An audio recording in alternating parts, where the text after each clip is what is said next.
We have the former Bank of England policymaker, now Dartmouth professor of economics, David Blanchflower, joining us from Hanover, New Hampshire. Hello. This morning. David, good to have you back. How Hi. significant is this dollar amount, $116 billion worth? Well, it's a large amount, and every single time we talk, it's another country, it's another bailout. The numbers each time are getting larger, and nobody is really convinced that this is over. The worry is that it's Portugal, and now is it Spain, is it Italy, is it Belgium, is it even France that's next?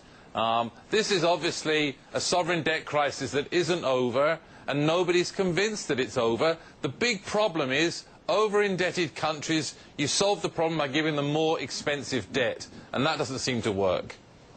Okay, well, how about this, David? If you look at the markets, does it seem that investors care? I mean, you still have stocks moving up and up each day.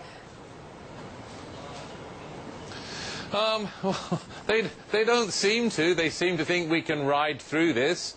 And I think perhaps what it is that they've priced in the fact that the euro area will come in and rescue things eventually. But each day, if the thing spreads, then there will be surprises. And none of the surprises in Europe seem to be very good. I mean, especially this week, the worry is the ECB once again will raise rates, as they did a month ago. Reminds me exactly where we were in July 2008. A big mistake. Inflation is a transitory problem. It's going to go away. There's no signs of any wage increases. What's the ECB doing?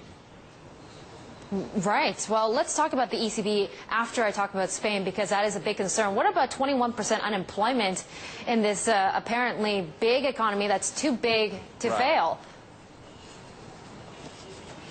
Well, unemployment in Spain traditionally in the past was a really big problem. We've seen a jump of around a percentage point this month in Spanish unemployment. Spanish youth unemployment is 44%.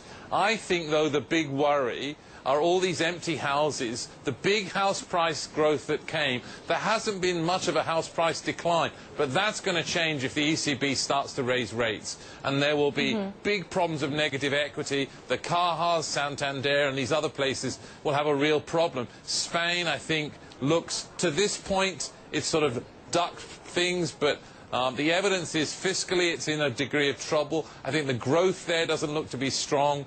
I don't think anybody's really convinced that they're going to avoid things, and they are, as you say, very large. But even then the worry is what follows later, and there's a column by Matthew Lynn today in Bloomberg talking about really the worry is it might even be France next.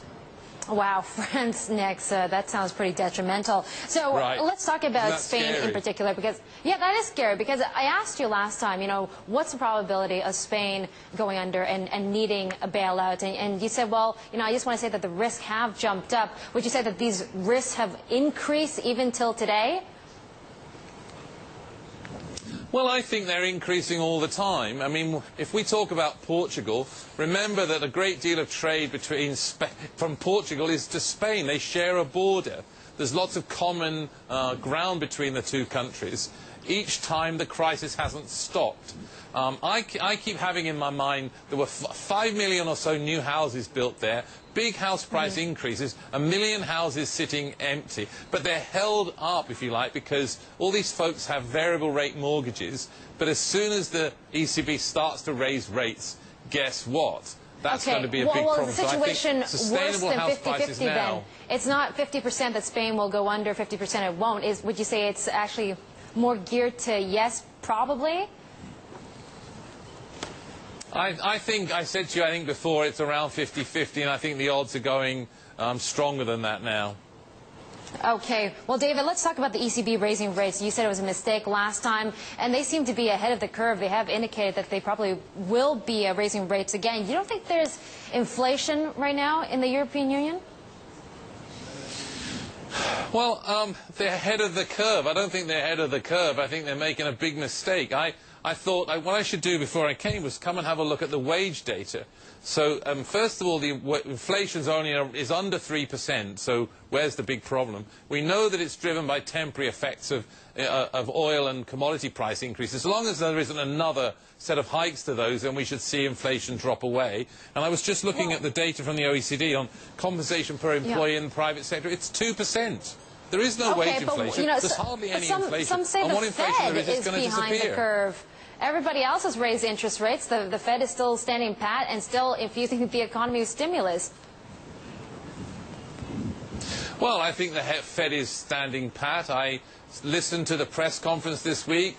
I read the statement where the Fed talked about the jump in inflation being transitory, and that they were going to continue to hold rates down for an extended period as long as there wasn't another shock and as long as things didn't get pushed into inflation expectations. So I think they're right, unless we start to see something change. As soon as you start to take your foot off the trigger, we're going to compromise growth.